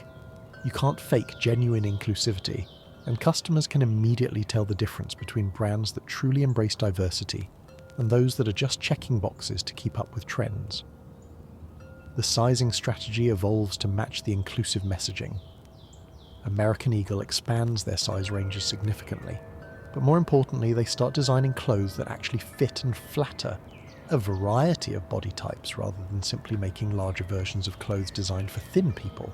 The fit models become more diverse, the construction techniques adapt to different proportions, and the entire design philosophy shifts from one size fits most to every body deserves great clothes. The influencer partnerships become more authentic and representative. Instead of only working with conventionally attractive teenagers with massive followings, American Eagle starts collaborating with body-positive activists, differently abled influencers, and customers who represent their actual demographic rather than an idealized version of it. These partnerships feel genuine because they are genuine. The influencers actually wear and love the clothes they're promoting. The employee training programs adapt to support the new inclusive culture. Store associates learn to provide positive, supportive service to customers of all sizes, shapes, and backgrounds. The fitting room experience becomes a safe space, where customers feel encouraged and supported rather than judged. Sales associates are trained to celebrate every body type and help customers find clothes that make them feel confident, rather than pushing them toward whatever is most profitable. The product photography throughout the website and catalogs reflects the diversity of the customer base. Every product is shown on multiple body types, with different styling options that demonstrate how the same piece can work for different people. The message becomes clear. These clothes are for everyone, and everyone can look amazing in them. The community-building aspects of the body positivity movement create deeper customer loyalty than any traditional marketing campaign. Customers don't just shop at American Eagle, they participate in a movement that makes them feel better about themselves. The brand becomes associated with self-acceptance, authenticity, and the radical idea that you don't have to change yourself to deserve nice clothes. The social impact extends far beyond retail. American Eagle's inclusive marketing campaigns contribute to broader cultural conversations about beauty standards, self-acceptance, and the responsibility of brands to represent their customers honestly. The company becomes a case study in how businesses can profit by doing good, proving that inclusive marketing isn't just morally right, it's also commercially effective. The data supports the strategy convincingly. Sales increase dramatically following the launch of inclusive campaigns, customer satisfaction scores reach all-time highs, and brand loyalty metrics improve across all demographic categories. The body positivity movement isn't just feel-good marketing, it's a business strategy that works because it's based on treating customers with respect and honesty. The ripple effects influence the entire fashion industry. Other brands begin questioning their own marketing approaches, model casting decisions, and sizing strategies. American Eagle's success with inclusive marketing forces competitors to reconsider whether the traditional approach of selling aspiration through exclusion is still effective in an era when customers have unlimited access to authentic representation through social media. The long-term cultural impact becomes apparent as American Eagle's marketing campaigns are studied in business schools, cited in academic papers about body image, and referenced in conversations about corporate social responsibility. The brand has proven that companies can be profitable while contributing positively to social change, creating a template for how businesses can support important causes while building stronger relationships with their customers. Chapter 6. The 2020s, Crisis, and Adaptation Section 6.1, The Pandemic Shutdown and Retail Apocalypse Survival. You're standing in an empty American Eagle store in March 2020, and the silence is deafening. The fluorescent lights hum over racks of spring merchandise that nobody will buy because nobody is leaving their houses, and the carefully curated displays look like artifacts from a civilization that suddenly disappeared. The pandemic has hit retail like a meteorite hitting a shopping mall, and you're witnessing the closest thing to a complete industry shutdown that anyone alive has ever experienced. The numbers are biblical in their destruction. Foot traffic to malls has dropped by 90% overnight. Online sales have spiked dramatically, but they can't compensate for the complete evaporation of in-store revenue. American Eagle, like every other retailer, is facing an existential crisis that makes their 1990s financial troubles look like a minor inconvenience. The company has approximately 6 weeks of cash flow left if current trends continue, and current trends show no signs of improving. The executive meetings happen via Zoom calls that feel like crisis management sessions aboard a sinking ship. Everyone appears as a tiny rectangle on a computer screen, trying to solve problems that have never existed before while their children interrupt from the background and their Wi-Fi connections cut out at crucial moments. The surreal nature of conducting business while the world ends makes every decision feel both critically important and completely meaningless. The merchandise sitting in stores and warehouses becomes a massive liability. Spring and summer clothes that were ordered months ago based on pre-pandemic demand projections are now completely irrelevant. Nobody needs cute outfits for parties that aren't happening, vacation clothes for trips that have been cancelled, or professional attire for offices that have gone remote. American Eagle is sitting on millions of dollars worth of inventory designed for a social life that no longer exists. The pivot to digital becomes a matter of survival rather than strategic advantage. The website, which used to handle about 30% of total sales, suddenly needs to process 100% of customer transactions while the technical infrastructure collapses under unprecedented demand. The servers crash regularly, the checkout process breaks down hourly, and the customer service team is overwhelmed by complaints from customers who can't complete purchases even when they want to spend money. The employee furloughs begin with the devastating efficiency of a natural disaster. Store associates who spent years building relationships with customers are sent home indefinitely. The carefully trained sales teams that made American Eagle's in-store experience special are scattered to the wind, many of them finding new jobs in industries that still allow human contact. The institutional knowledge of what makes customers happy walks out the door along with the paychecks. The supply chain disruptions create problems that cascade like dominoes falling in slow motion. Factories in overseas manufacturing centres shut down completely. Shipping containers sit in ports because nobody's there to unload them, and the carefully orchestrated dance of global commerce grinds to a halt. American Eagle's fast fashion model, which depends on constant inventory turnover, becomes completely unsustainable when there's nowhere to turn the inventory. The customer psychology shifts in ways that nobody anticipated. Suddenly, comfort becomes more important than style. Durability becomes more valuable than trendiness, and people start asking themselves whether they really need new clothes when they're not leaving their houses. The emotional association between shopping and social connection disappears when shopping requires avoiding human contact, and social connection happens through screens. The financial lifelines come from unexpected sources. Government assistance programs designed for small businesses provide temporary relief, but they come with restrictions and requirements that don't quite fit American Eagle's business model. Landlords who previously demanded rent payments with legal precision suddenly become flexible negotiating partners. Credit lines that seemed impossible to access become available as banks realize that keeping businesses alive is preferable to dealing with complete economic collapse. The strategic pivots happen with desperate creativity. American Eagle starts selling face masks, loungewear, and work-from-home essentials. The marketing messaging shifts from "look great when you go out" to "feel comfortable while you stay in." The entire brand identity adapts to a world where social distancing is a public health requirement, and leaving your house feels like a calculated risk. The innovation born from necessity produces unexpected breakthroughs. Virtual styling sessions replace in-store consultations. Augmented reality try-on features become essential rather than experimental. Home delivery and curbside pickup services that used to be convenient extras become the primary ways customers can access merchandise. The company accidentally discovers new business models while trying to survive the old ones becoming impossible. The competitive landscape shifts dramatically as some retailers fail completely, while others adapt successfully. American Eagle watches competitors with decades of history disappear permanently while younger, more digitally native brands thrive in the new environment. Survival becomes a matter of adaptability rather than tradition, and the brands that cling too tightly to pre-pandemic business models become casualties of their own inflexibility. The psychological toll on everyone involved becomes apparent gradually. employees working from home deal with isolation, uncertainty, and the stress of trying to maintain productivity while the world falls apart around them.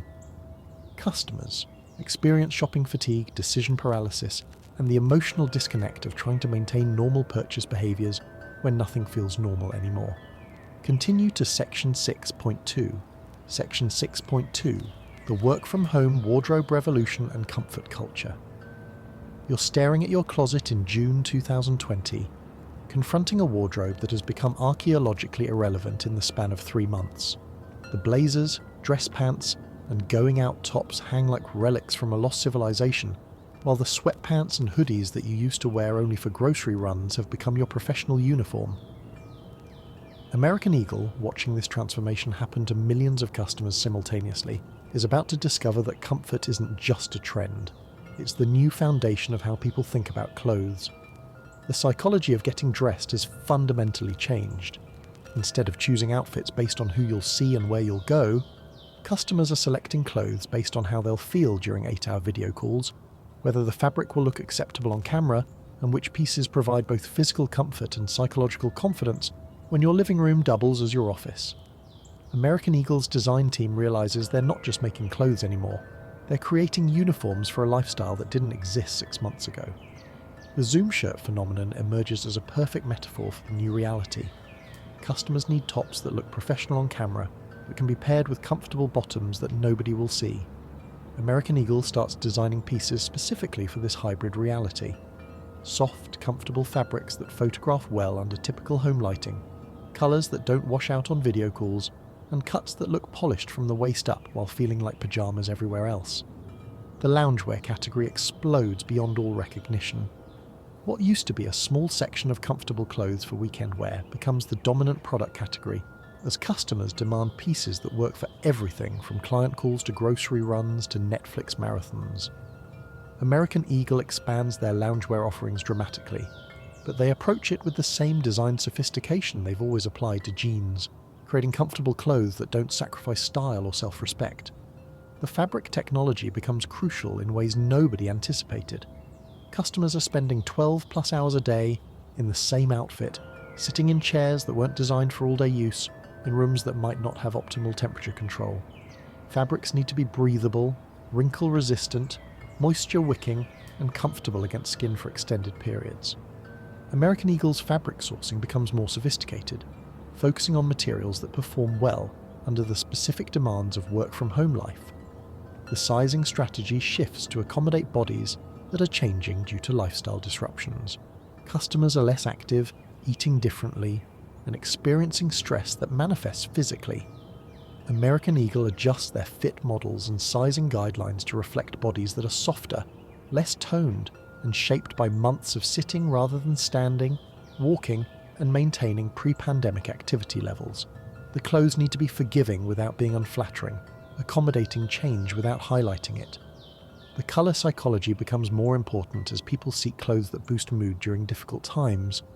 Earth tones and pastels that feel calming and optimistic become more popular than the bold, attention-grabbing colours that work better in social situations. American Eagle's colour palette shifts towards shades that photograph well on video calls, feel soothing during stressful days, and maintain their appeal when customers are wearing the same pieces repeatedly. The versatility requirements reach new levels of complexity. Every piece needs to work for multiple occasions because customers are shopping less frequently, and making each purchase count for more situations. A single top might need to work for video calls, dog walks, grocery shopping, and virtual social events. American Eagle's design process becomes more focused on creating pieces that can adapt to different contexts, rather than items designed for specific occasions.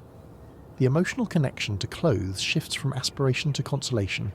Instead of buying outfits that make them feel ready to conquer the world, customers are purchasing clothes that make them feel secure, comfortable, and capable of handling uncertainty.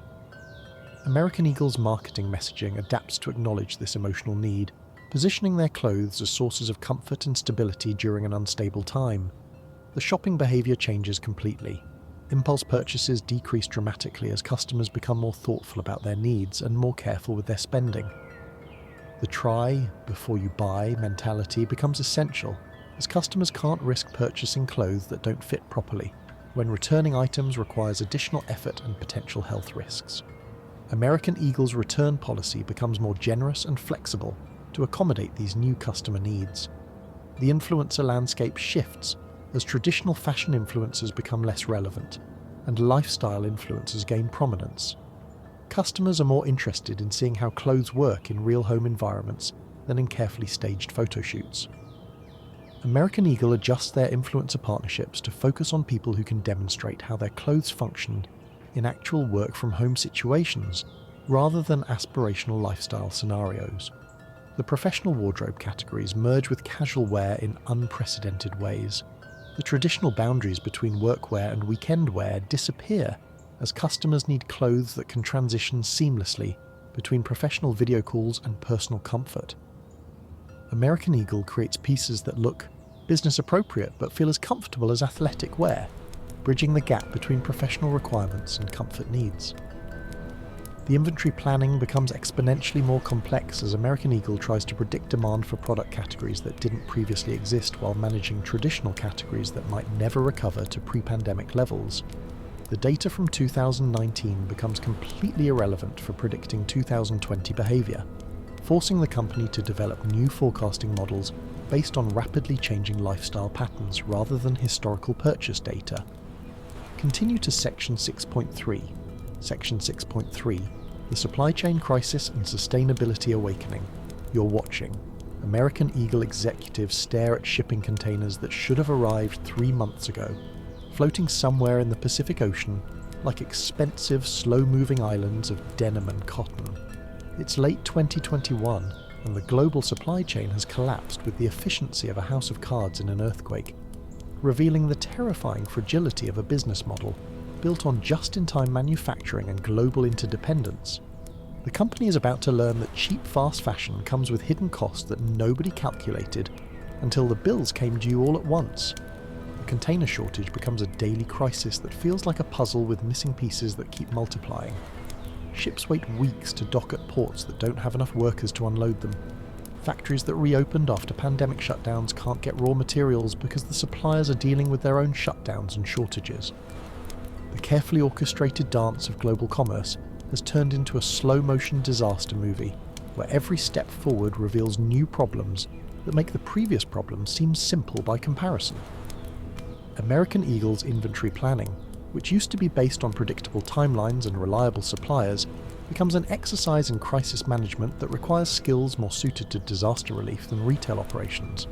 The team learns to work with uncertainty percentages that would have been considered completely unacceptable just 2 years earlier. Delivery dates become suggestions, quality control becomes negotiable, and backup plans need backup plans that have their own backup plans. The price implications cascade through every level of the business. Shipping costs increase by 300% or more, making previously profitable items completely uneconomical. Raw material prices fluctuate daily based on availability rather than demand, turning pricing strategies into guesswork. American Eagle faces the choice between absorbing costs that eliminate profit margins or passing increases along to customers who are already dealing with inflation in every other area of their lives. The customer communication becomes a delicate balance between transparency and maintaining confidence.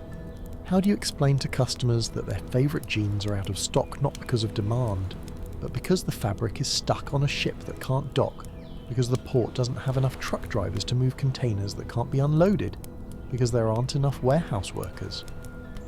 The explanations sound like parodies of modern life, even when they're completely accurate.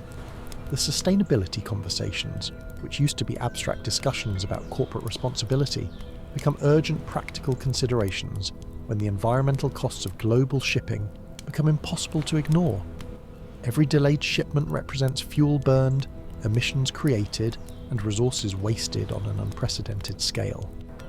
American Eagle starts calculating the carbon footprint of individual products and discovering that some items generate more environmental cost in transportation than they create value for customers. The local sourcing initiatives, which previously seemed economically unfeasible, suddenly become strategically essential. American Eagle begins investigating domestic manufacturing options that used to be considered too expensive, discovering that when you factor in shipping delays, quality issues and supply chain uncertainties, local production starts making financial sense even if the per-unit costs are higher. The company starts rebuilding manufacturing relationships within the United States that were abandoned decades earlier in favour of cheaper overseas options. The inventory strategies shift from just-in-time to just-in-case, requiring fundamental changes in how the company thinks about cash flow, storage, and risk management. Warehouses that used to turn over inventory weekly are now stockpiling months of safety stock. The financial implications are staggering, but the alternative, being unable to fulfill customer orders, is worse. American Eagle learns to think of inventory as insurance rather than efficiency. The product development cycles slow down dramatically as designers learn to work within the constraints of what materials are actually available rather than what they want to use. The fast fashion model that relied on constant newness becomes impossible when you can't predict what fabrics will be available or when they'll arrive. The design process becomes more focused on creating versatile, timeless pieces that can remain relevant even if they stay in inventory longer than originally planned. The customer behaviour adapts to the new reality of limited availability and uncertain delivery times. Pre-ordering becomes normal, customers become more patient with shipping delays, and the immediate gratification expectations of previous years give way to a more measured approach to purchasing. American Eagle's customers learn to plan their wardrobe needs further in advance and become more understanding of supply chain challenges. The competitive advantage shifts from speed to reliability. Brands that can consistently deliver products on time, even if they're more expensive or less trendy, gain market share from brands that offer lower prices but can't maintain inventory levels. American Eagle focuses on building reputation for dependable service rather than cutting-edge fashion, realizing that customers value certainty more than novelty during uncertain times. The technology investments become focused on supply chain visibility and risk management rather than customer-facing features. American Eagle develops sophisticated tracking systems to monitor every step of the manufacturing and shipping process, early warning systems to identify potential disruptions, and alternative supplier networks to provide redundancy when primary suppliers face problems. The unsexy back-end operations become the most important part of the business. The relationship with suppliers evolves from transactional to strategic, as American Eagle realizes that reliable partners are more valuable than cheap prices. The company starts investing in longer-term contracts, supplier development programs, and collaborative relationships that prioritize mutual success over short-term cost savings. The supply chain becomes a partnership network rather than a series of competitive negotiations. Chapter 7. The Sydney Sweeney Controversy and Modern Reckoning section. 7.1. The Campaign Development and Fatal Marketing Misstep. You're sitting in American Eagle's brand strategy meeting in early 2024, breathing air that smells like expensive coffee, creative ambition, and the kind of confidence that comes from years of successful campaigns. The Sydney Sweeney partnership seems like a masterstroke of celebrity marketing. She's young, relatable, Instagram ready, and represents exactly the kind of authentic influence that Gen Z responds to. The Great Jeans campaign concept gets unanimous approval from everyone in the room, because it's clever, memorable, and plays on the brand's denim heritage in a way that feels fresh and contemporary. Nobody in this mahogany-panelled conference room realizes they're about to create one of the most spectacular marketing disasters in recent retail history. The creative development process unfolds with the meticulous precision of a Swiss watch factory, if Swiss watch factories specialised in manufacturing public relations nightmares. The photography is gorgeous. Sydney Sweeney looks radiant in perfectly fitted American Eagle jeans, her smile radiating the kind of effortless confidence that makes people want to buy whatever she's wearing. The tagline, "Great Jeans," tests well with focus groups who appreciate the wordplay and find it memorable. The campaign materials are polished, professional, and completely tone-deaf to the cultural moment they're about to enter. The problem isn't with Sydney Sweeney herself. She's a talented actress who genuinely wears American Eagle clothes and represents the brand's target demographic authentically. The problem isn't even with the jeans, which are well-made, affordably priced, and designed to flatter a variety of body types. The problem is that someone in the creative development process thought it would be clever to extend the jeans concept beyond wordplay into actual messaging about genetics, beauty, and what makes someone worthy of wearing certain clothes. The campaign copy starts innocuously enough, talking about natural beauty and born to wear these genes, but gradually slides into territory that makes the marketing team sound like they've been reading too many articles about genetic determinism and not enough about the history of eugenics movements.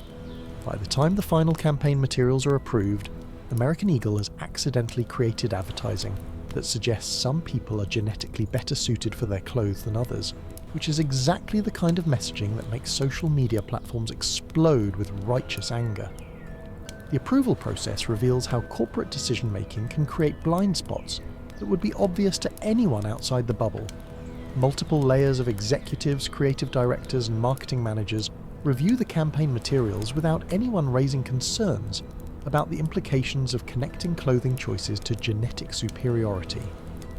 The focus groups, carefully selected to represent American Eagle's target demographic, respond positively to the wordplay without anyone asking them how they'd feel about the deeper implications of genetic-based fashion marketing. The legal review focuses on trademark issues, celebrity likeness rights, and advertising standards compliance, but nobody thinks to ask whether suggesting that some people have better genes for fashion might be problematic in a culture that's become increasingly sensitive to discussions about genetic determinism, beauty standards, and systemic inequities. The lawyers sign off on campaign materials that are legally sound but culturally radioactive. The production budget for the campaign reaches 7 figures, with elaborate photo shoots, video content, influencer partnerships, and a multi-platform rollout plan that's designed to reach American Eagle's target demographic across every touchpoint where they spend time. The investment represents months of planning, creative development, and coordination across multiple departments, making the eventual disaster even more expensive than just the financial costs would suggest. The internal excitement builds as the launch date approaches. The marketing team congratulates themselves on creating a campaign that's clever, memorable, and perfectly aligned with American Eagle's brand identity. The sales projections are optimistic, the media buy is extensive, and everyone involved expects the Sydney Sweeney partnership to generate significant buzz, increased brand awareness, and stronger sales performance across key demographic segments. The celebrity management aspect of the campaign requires careful coordination with Sydney Sweeney's representatives, who review all materials to ensure they align with her personal brand and don't create any conflicts with other endorsement deals or upcoming projects. Her team approves the campaign enthusiastically, viewing it as a natural extension of her existing relationship with American Eagle, and a positive association with a brand that represents authenticity and accessibility. The timing of the launch becomes crucial, as American Eagle coordinates the campaign rollout with product availability, store displays, and influencer activations to maximize impact and ensure that customers can immediately purchase the items they see in the advertisements. The logistics of launching a major celebrity campaign across multiple platforms simultaneously requires precise timing and careful coordination that took months to plan and seconds to destroy. The employee training materials prepare store associates to handle increased customer interest in the featured products, answer questions about the celebrity partnership, and manage the anticipated boost in foot traffic that successful celebrity campaigns typically generate. The retail staff receives talking points about the campaign messaging that will soon become impossible to defend in public-facing conversations. The media partnerships are finalised with major fashion publications, lifestyle websites, and social media platforms to ensure maximum visibility for the campaign launch. American Eagle's PR team coordinates exclusive interviews, behind-the-scenes content, and editorial features that are designed to generate positive coverage and reinforce the campaign messaging across multiple media channels, not realising they're setting up a controlled burn that will become a wildfire. Section 7.2, the Digital Avalanche and Celebrity Crisis Management. You're watching the campaign launch at 9 AM Eastern on a Tuesday morning, and by 9:15 AM, you can already feel the digital ground shifting beneath American Eagle's feet, like the first tremors of an earthquake that's about to level entire city blocks. The initial social media posts go live with the polished confidence of people who believe they've created advertising gold, but the comment sections start filling with responses that make the marketing team's coffee taste increasingly bitter with each refresh. The first hour feels deceptively normal. Engagement numbers are strong, the photography is getting praised, and Sydney Sweeney's fans are dutifully liking and sharing the content with the loyalty of people who would defend their favourite celebrity against accusations of breathing too loudly. The metrics dashboard shows all green lights, high click-through rates, robust social sharing, and the kind of initial traction that usually predicts a successful campaign launch. But then someone posts a screenshot of the campaign copy with the caption, "Did American Eagle just say some people have better genes for jeans?" And the internet's collective immune system activates like it's detected a viral threat. The post gets retweeted 847 times in the first 30 minutes, and each retweet spawns comment threads that grow like digital mushroom clouds, expanding exponentially as more people discover what they're calling Eugenie Eagle. The memes arrive with the speed and creativity of people who've been waiting their entire lives for this exact opportunity to combine their knowledge of historical atrocities with their ability to make jokes about retail marketing. Someone creates a fake American Eagle ad featuring a DNA test kit with the tagline, "Test your genes before you try our jeans." Another shows a jeans store with a sign reading, "Genetic superiority required for entry." The creativity is as impressive as it is devastating. Sydney Sweeney's social media mentions spike from their usual level of famous actress getting normal attention to person at the centre of a cultural controversy about genetic determinism. Her Instagram comment section becomes a battlefield between fans defending her, Sydney didn't write the copy, and critics demanding accountability, your platform, your responsibility. The actress finds herself in the impossible position of being the face of a campaign that's being criticised for promoting ideas she never explicitly endorsed. The TikTok response is particularly brutal, because TikTok users have perfected the art of deconstructing problematic messaging with the precision of scholars and the entertainment value of stand-up comedians. Videos analysing the campaign's implications start going viral, with creators using charts, graphs, and historical references to explain why great genes marketing is problematic. One video, featuring a teenager dressed as a science teacher, gets 3.2 million views in 24 hours, while explaining the connection between genetic determinism and historical discrimination. American Eagle's social media managers, who usually spend their days crafting responses about sizing questions and shipping updates, suddenly find themselves trying to address accusations that their employer has accidentally promoted eugenics-adjacent marketing. The approved response templates don't include scripts for how to explain that your genes campaign wasn't inspired by Nazi ideology, so they're improvising in real time while the comment volume increases beyond their ability to manage. The news cycle picks up the story with the enthusiasm of journalists who've discovered that a major corporation has accidentally created content that intersects fashion, genetics, celebrity culture, and social justice issues all at once. Fashion reporters who usually cover seasonal trends and designer collaborations are suddenly writing analysis pieces about genetic determinism in advertising. The story has everything news editors love: celebrity involvement, corporate mishaps, and cultural implications that generate passionate responses from multiple demographic groups. The academic community starts weighing in with the authority of people who've spent their careers studying exactly the historical and social issues that American Eagle has stumbled into. Professors of genetics, sociology, and marketing ethics begin publishing think pieces and giving interviews about why the campaign represents problematic messaging disguised as wordplay. Their critiques are measured, well-researched, and devastating in their demonstration of how the campaign connects to broader patterns of exclusion and discrimination. Sydney Sweeney's team goes into full crisis management mode, crafting statements that attempt to separate her personal brand from the campaign messaging while maintaining professional relationships with American Eagle. The actress posts a carefully worded Instagram story about the importance of inclusivity and body positivity, accompanied by photos of herself with fans of different body types and ethnicities. It's damage control performed with the skill of someone who understands that her career depends on navigating this controversy without alienating either her fan base or her business partners. The competitor brands watch the unfolding disaster with the kind of fascinated horror usually reserved for natural disasters happening to other people. Some maintain strategic silence, not wanting to draw attention to their own potentially problematic marketing campaigns. Others begin reviewing their own advertising materials with new scrutiny, realizing that American Eagle's crisis could easily have been their own if they'd made similar creative decisions.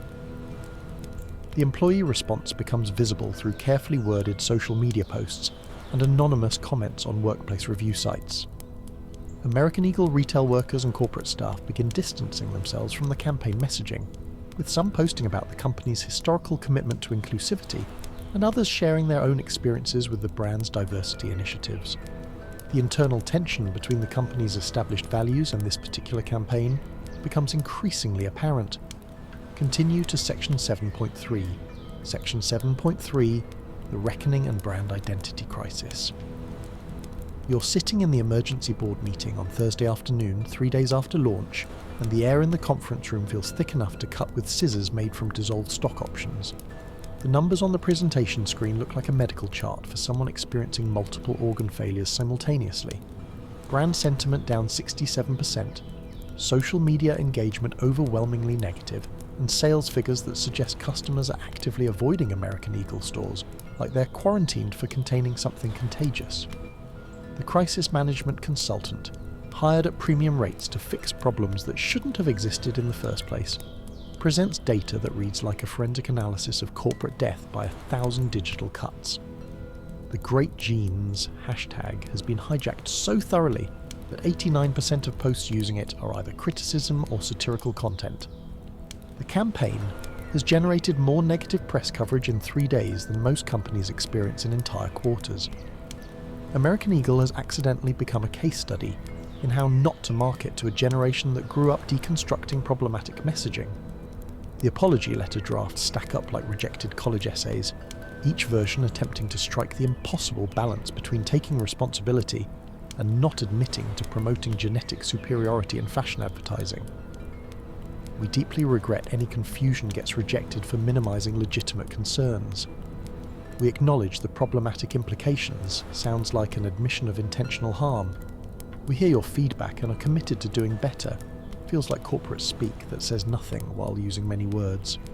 The legal team reviews each version with the intensity of people diffusing bombs made from poorly chosen adjectives. Sydney Sweeney's representatives negotiate her exit from the campaign with the diplomatic precision of people managing an international incident. The actress releases a statement that manages to express support for body positivity and genetic diversity without directly criticizing American Eagle, a feat of public relations gymnastics that impresses even the crisis management experts. She announces her commitment to partnering only with brands that align with her values of inclusivity, which everyone understands as a polite way of saying she's done with this particular collaboration forever. The internal investigation reveals how the campaign approval process had more holes than a piece of Swiss cheese designed by someone who'd never seen cheese before.